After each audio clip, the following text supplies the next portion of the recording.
Halo semua, pernah nggak sih kalian minum obat paracetamol saat demam atau sakit kepala?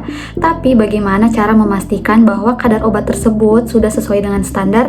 Nah, pada video kali ini saya akan membahas cara penetapan kadar paracetamol menggunakan spektrofotometri UV Vis. Simak sampai selesai ya.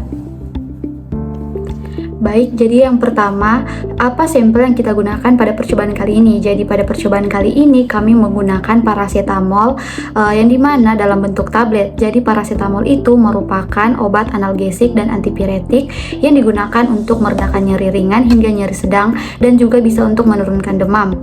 Jadi mekanisme kerjanya terutama melalui penghambatan enzim siklooksigenase di sistem saraf pusat sehingga menurunkan sintesis prostaglandin yang berperan dalam timbulnya nyeri dan demam.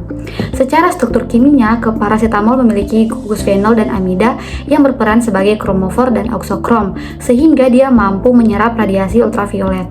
Dalam analisis spektrofotometri UV Vis, paracetamol umumnya diukur pada panjang gelombang maksimum sekitar 243 nanometer, di mana absorbansinya itu berada pada nilai optimal untuk analisis kuantitatif.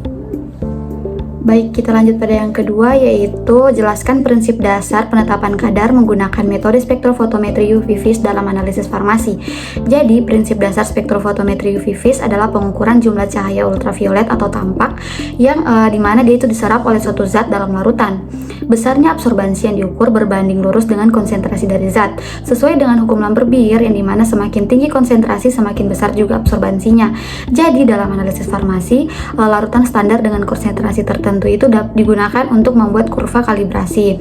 Kemudian absorbansi sampel diukur dan dibandingkan dengan kurva tersebut untuk menentukan kadar zat aktif. Jadi metode ini banyak digunakan karena cepat, sederhana, dan memiliki sensitivitas yang baik.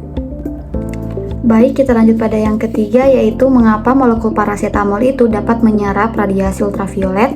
Jelaskan kaitan antara struktur kimianya yaitu kromofor dan oksokrom dengan proses transisi elektron yang terjadi.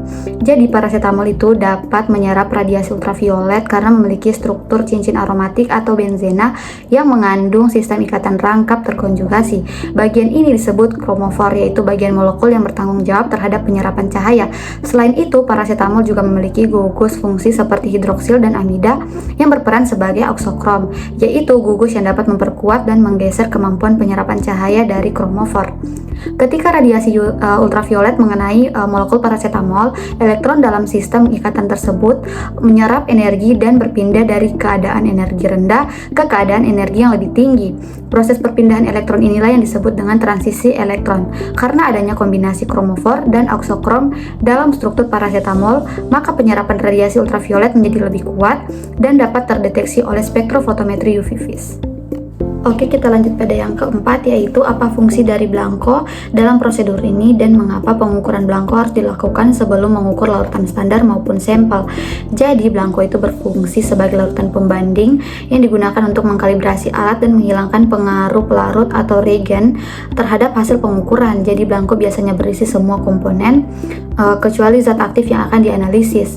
Pengukuran belangko harus dilakukan terlebih dahulu untuk menetapkan nilai nol absorbansi sehingga absorbansi yang terbaca pada larutan standar dan sampel benar-benar berasal dari zat yang dianalisis, yaitu paracetamol. Tanpa penggunaan belangko, hasil pengukuran dapat menjadi tidak akurat karena adanya kontribusi absorbansi dari pelarut atau komponen lain. Baik, kita lanjut pada yang kelima, yaitu bagaimana cara menginterpretasikan hasil akhir untuk menentukan apakah kadar paracetamol itu dalam tablet memenuhi syarat, yaitu 95-105%, dan langkah apa yang harus diambil jika hasilnya itu berada di luar batas tersebut. Jadi interpretasi hasil dilakukan dengan membandingkan kadar paracetamol yang diperoleh dari perhitungan terhadap standar yang ditetapkan, yaitu berada dalam rentang 95-105% dari kadar tertera pada label. Jika hasil perhitungannya berada dalam rentang tersebut, maka sediaan tablet dinyatakan memenuhi syarat kualitas. Namun jika kadar berada di bawah 95 atau di atas 105, maka sediaan dianggap tidak memenuhi syarat.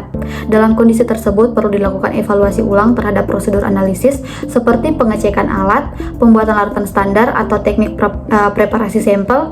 Jika kesalahan analisis sudah dieliminasi dan hasil tetap di luar batas, maka produknya perlu ditinjau ulang dari segi formulasi ataupun proses produksinya. Sekian penjelasan dari saya, terima kasih.